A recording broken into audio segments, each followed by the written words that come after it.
Perhaps. Perhaps. And as we wind down, at least my leave of absence is happening next week, one of my favorite people, whole wide world, is Frances Arthur. And she was on before.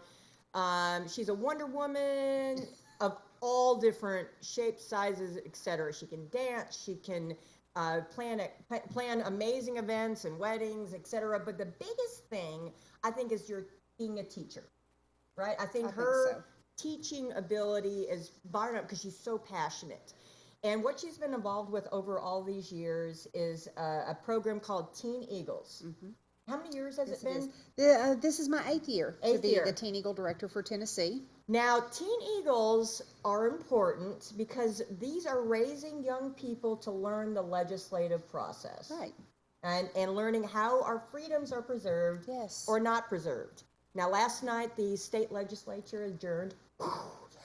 Around 11:15 or 11-ish. 11-ish, yeah. A sign die. Uh-huh. Am I saying that right? Yes. Sign die. What does that mean?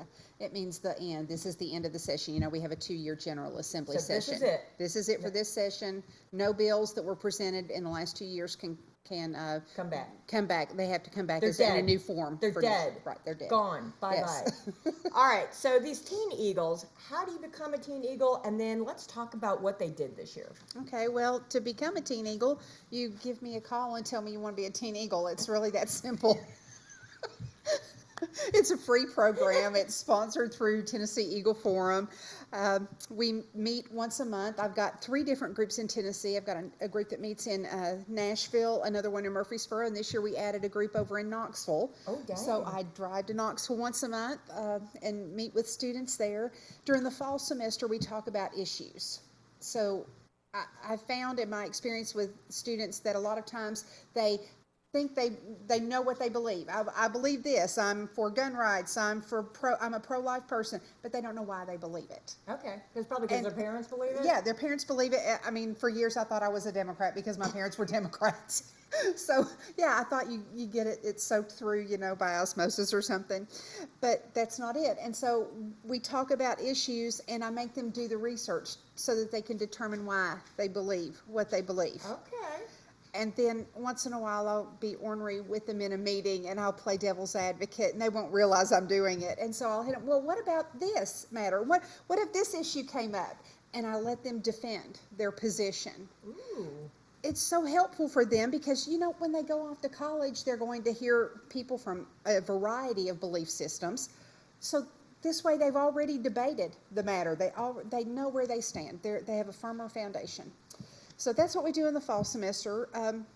Sometimes we'll do that on our Facebook page. I can't meet with them very often. Only once a month works, and once in a while we'll get together another time.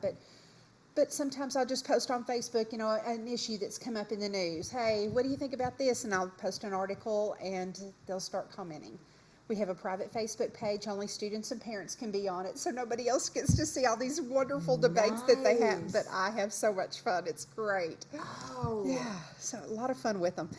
Then when we get into the legislative session in January, we start talking bills. And I'm a mean teacher. I make them read the bill. Oh. All of it. Can you teach that to our legislators? Oh, that'd be so nice. Read the bill. Read the what's bill. In it. There is we have to pass it to find out what's in it. Yeah. We have to read it first so Right. we know what's in it. So I make them do that. And then they come down on their position about, where they stand on the bill, and they know why they stand there. Then I teach them how to lobby the bill effectively. You and I were just talking about, you can do this, you can disagree with a legislator, but not be disagreeable. Oh, they'll shut you down in a minute. Absolutely, they'll block they you. will. Yes, they won't. They delete your email. They'll be done with you. So I teach them how to have a simple conversation with a legislator. I have had that experience myself with my own state representative, who I love, and I'm so sad that he's leaving our state. Yes, I have. Oh, it's so sad. It's really bittersweet. It is bittersweet because he's going to be great in Congress. But I said that right out loud, didn't I? Oh, we love Judd. He is going to be Judd. great. But when we've disagreed on a matter, we've had a great conversation, dialogue with each other, and then we shake hands, we give each other a hug, and we're done with the issue. Right. We move right on. And I have not kicked him to the curb, and I'm going to elect somebody beside you over one issue. That doesn't work. Silly. So I teach that to my students, and I explain to them, you don't ever threaten a legislator, I'm going to vote for somebody else. it's a waste of And your call them time. names and Yeah, stuff. it's a waste of their time. So I teach them how to draft a short 2-paragraph email with 3 sentences, no more than 3 sentences in each paragraph, so that they have time to read it, how to write the effective email, send it, how to make a phone call. As we get toward the end of the session, March or April, I'll let them shadow a legislator for a day at the Capitol. It is so fun. I run around that building like the Energizer Bunny that day because, their parents aren't there. And I take that seriously, so I lay eyes on every child at least once an hour and just know where they are. The student has had to call. She's such a mama. Well, they've had to call their state legislator or the legislator they're shadowing that day and get the schedule from his assistant, so I know what committee meetings they're in, where they're supposed to be, and I get worried if they're not there. And it's really a great experience for them. What do you think of the new building? That makes things so much easier, doesn't It does make things easier. You know which floors the representatives are on. Senators on this floor. This is where committee meetings are. Things are a little bit closer together. Yeah. Now, did you have any issues that were like pet issues that you wanted them to follow, or did they pick some? Anything exciting? 2 of our 3 groups followed the medical marijuana bill. Which we disagree on, by the way. We do disagree on, but I was so proud of our students. The 2 groups that wanted to study that one researched the bill, the information regarding medical marijuana last fall. So they started working on that last fall, determining where they stood on the issue and why they stood there. And then they read the 73-page bill. Oh, good gravy. I know. Oh, I am mean. I am mean. But I was so proud of them for doing that. They read the whole thing? And that way they could talk about it. So when they shadowed legislators and the bill would come up, they could talk intelligently about that. They had intelligent questions to ask. It's a great experience. Better than adults. It really was. So where did they stand on that? I'm kind of curious because, you see polls and all that. And where do our kids, because they're our future, right? They're going to be leading us in the future, and us old folks are going to hopefully pray that they're going to have a better future. I hope so. So where do they mostly stand on that? My students were opposed to the bill, but not necessarily the concept. Their concern with the bill is that it would not get the medical marijuana to the people that needed it for their health care because it was more of a business plan. This bill was all about somebody somewhere making money. Making some money. And that's not what this issue's about. If people really do need this medication to have a better life, then it shouldn't be about making money and how we're going to go about that. Okay, so because there was different bills that were placed. There was the big one. That Representative Faison did. And then there was another doctor that had one. Dickerson? No. Dickerson was the same bill. One. Same bill. There was another doctor that had a medical one as well. But that got shot down. That's okay. All right, what was another issue? The other issue that students studied this year was issues regarding religious freedom, but we didn't have any bills that came up regarding that. They also studied the Sanctuary City bill, which I'm proud to say that one got passed. So was that last night around 10? No, just about. So that one was exciting for them to get to see too. And of course they had to study why sanctuary cities would be bad for Tennesseans. Why is it bad? Because our federal authorities wouldn't be able to work with our state authorities. When our state authorities see that somebody's committed a crime, they need to be allowed to turn them over to the federal authorities. It's just really that simple. They need to be able to handle that at the federal level because it's in the case of being an illegal immigrant. Right. Yeah. Okay. Now, they explain some of these kids. Is it their parents that want to get them involved? How do these kids? I mean, they seem very focused. Are these high achievers? They are very focused. These are kids who have never eaten a Tide Pod or snorted a condom. Yay! I'm proud of that. Okay. Yeah. Sometimes it is their parents that get them involved. A student who shadowed Bobby Petray at the Capitol last year, she was her intern for the session. Her mother dragged her kicking and screaming to her first Teen Eagle meeting. She was completely uninterested in the whole idea. Really? No more politics. I'm not interested. This year, she is working on Judd Matheny's campaign for Congress. After shadowing Bobby Petray at the Capitol, I'm like, yeah, you really don't want to be involved in the political arena. She is. It sucks you in because it affects our lives. It does. All right, now to explain the Eagle Forum in itself. That was Phyllis Schlafly. Phyllis Schlafly formed that in 1972, 73-ish. about the time the Equal Rights Amendment was. Okay. She single-handedly defeated the Equal Rights Amendment.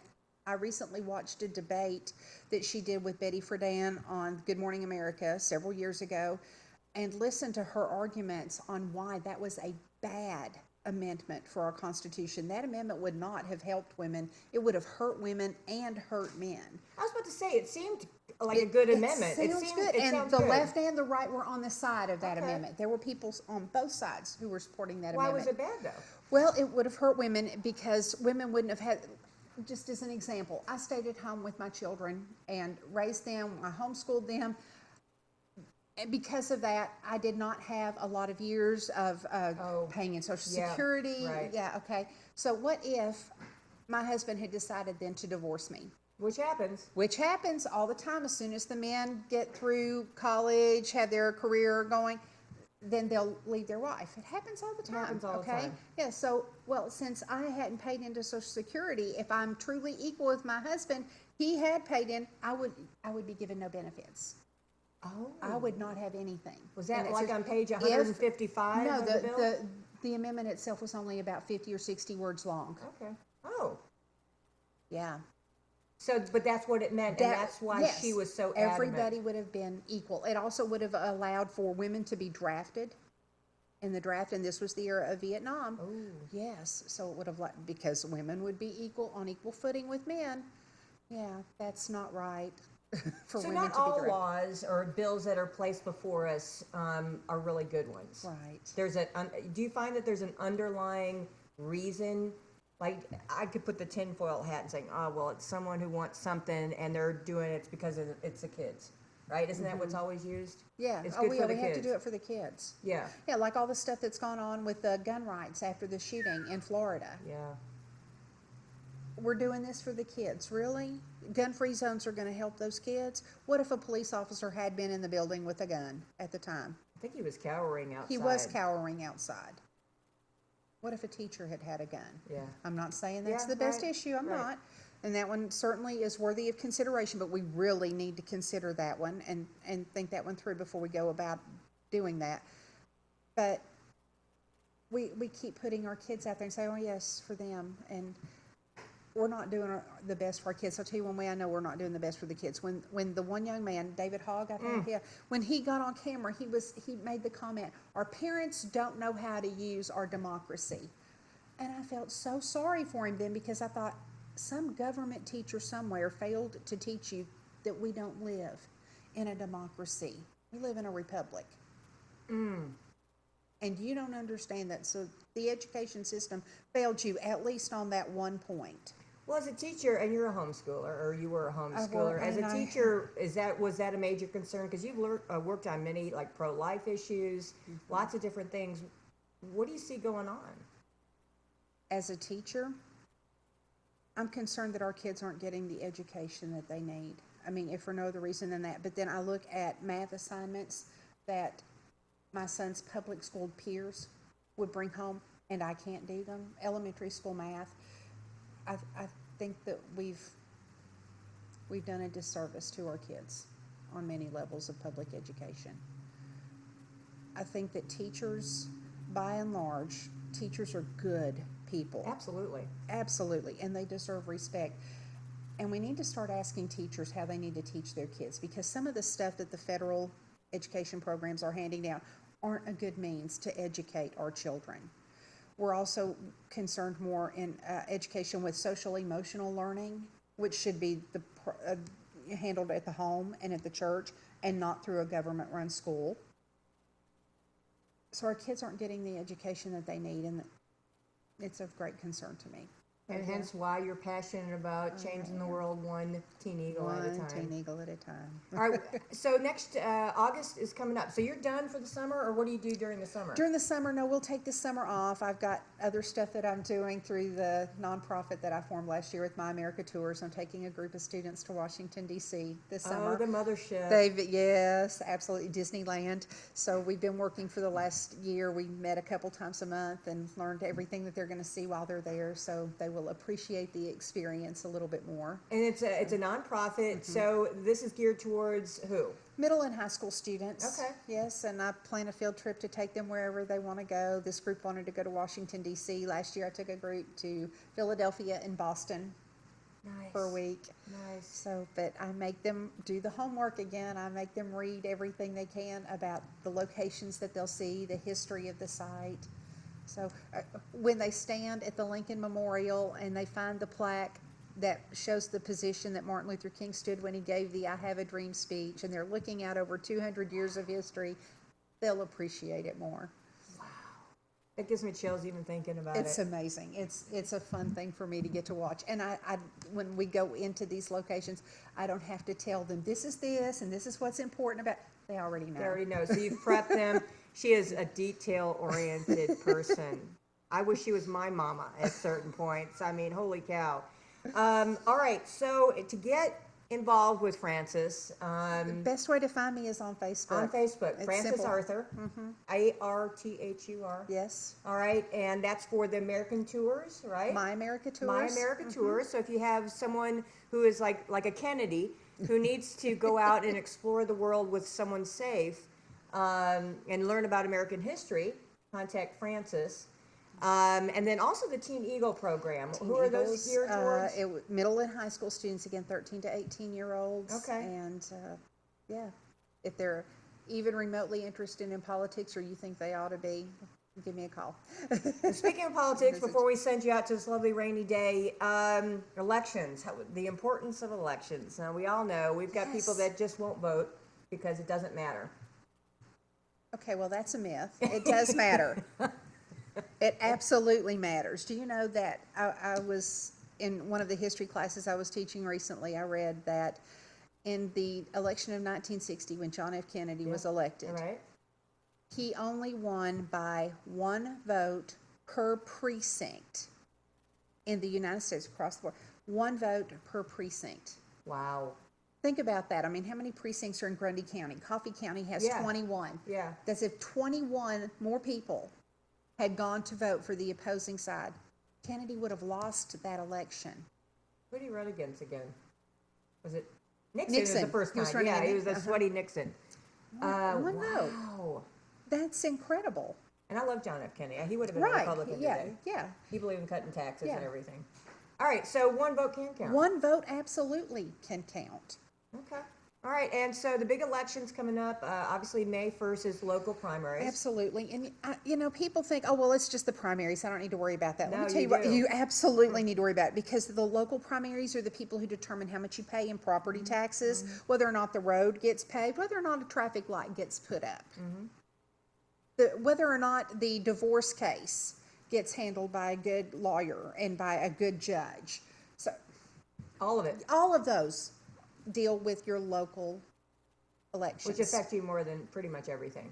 Yes, Okay, absolutely. so May 1st, so the primary, and then August is the August will be, county general county general and federal and state primary. primary.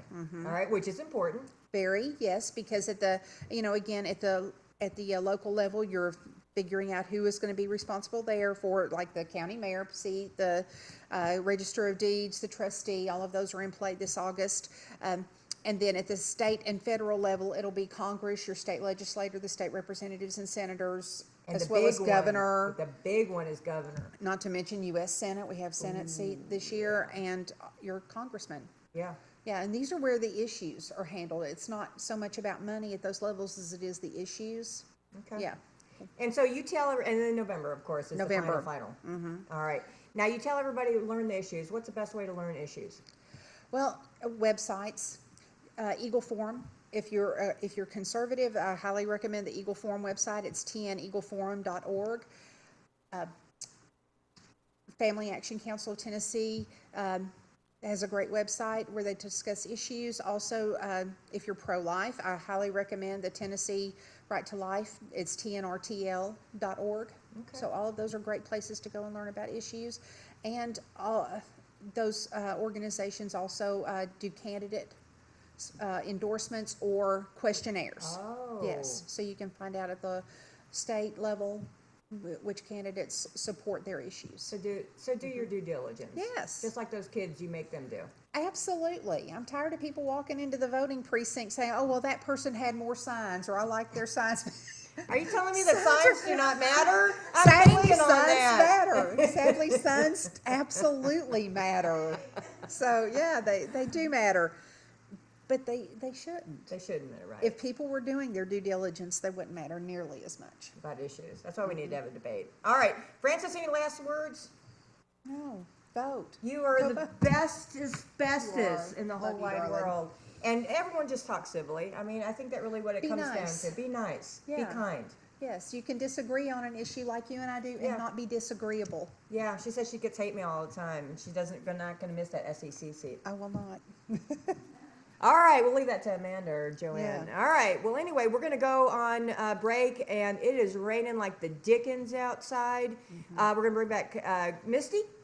You've met Misty before. Yeah, she was here last time you were Yes. here. And we'll probably talk about cornbread, too, because Cornbread Festival is this Hey, weekend. yeah, fun So- stuff. I know, that's where we